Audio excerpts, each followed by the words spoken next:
William Shakespeare, the architect of dreams who shaped the human soul. William Shakespeare was born on April 23, 1564, in Stratford-upon-Avon, a quiet English town surrounded by fields, merchants, artisans, and travelers who brought stories from distant lands.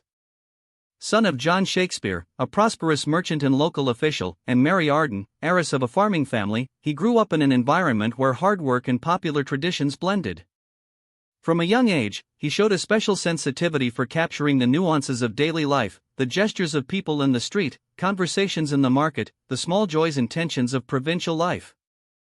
Unknowingly, these observations would become the seed of his future dramatic universe.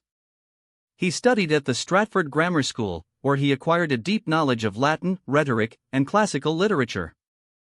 There he eagerly read Ovid, Horace, and Seneca, whose works planted in him a fascination for drama, myth, and the human condition. But his learning extended beyond books. He was also inspired by the traveling theatrical troupes that visited the town, the fairs full of charlatans and merchants, and the bustling life of the English people. This mix of scholarship and direct experience would become one of the keys to his greatness. At 18 he married Anne Hathaway, with whom he had 3 children. Shortly after, he disappeared from official records for several years, a gap known as the lost years. It is uncertain what he did during this time. Some suggest he traveled with theatrical companies, others that he worked as a teacher or clerk. What is certain is that when he reappeared, he was already in London, determined to make a name for himself in the vibrant Elizabethan theatre scene. By the late 16th century, London was a growing metropolis full of contrasts and vitality. Under the reign of Elizabeth I, theatre became a collective passion. Companies competed to attract audiences, and new theaters like the Theatre or the Rose were built to satisfy the growing demand for performances.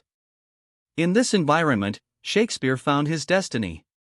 He joined the Lord Chamberlain's men as an actor and writer, and the company soon recognized him as its principal playwright. His talent was extraordinary. He wrote works that moved nobles and commoners alike, combining poetry, humor, and profound psychological insight. Between 1590 and 1613 he created more than 30 plays, from monumental tragedies to ingenious comedies and historical dramas revealing the shadows of power. In Hamlet he explored existential doubt, in Macbeth, the moral collapse brought by ambition, in Othello, the corrosive force of jealousy, in King Lear, the fragility of old age and family bonds, and in Romeo and Juliet, the passion that defies death. Each work showed his ability to penetrate the inner conflicts that define human beings. His comedies, such as Much Ado About Nothing or The Taming of the Shrew, showcased his talent for wit, wordplay, and social critique disguised as humor. They blend disguises, misunderstandings, and reflections on love and identity, always with a compassionate gaze toward human weakness. Shakespeare moved effortlessly between tragic depth and comedic lightness, and this duality is part of his genius. As a poet, he achieved another form of immortality. His sonnets, published in 1609, form one of the most influential lyrical collections in Western literature.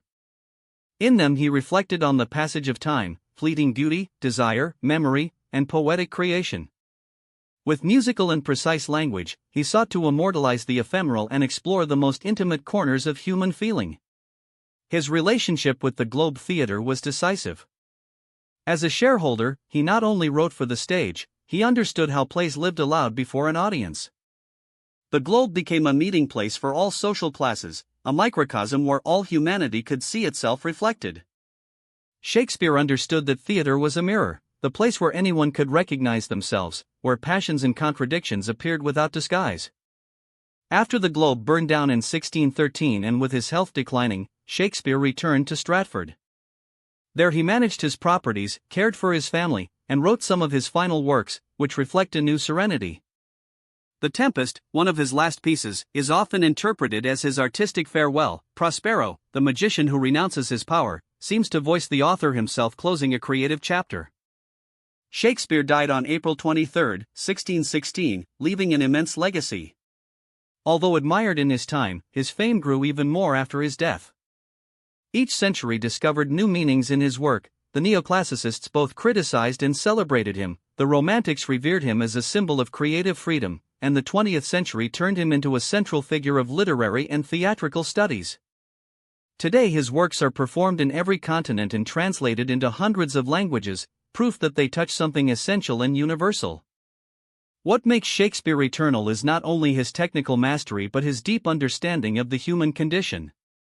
He wrote about love, ambition, madness, betrayal, hope, and fear with a clarity that transcends eras and borders. He taught us that despite our errors and fragilities, human beings seek meaning, beauty, and truth. And that the word, when born of heart and imagination, can illuminate even the darkest corners of the soul. German translating.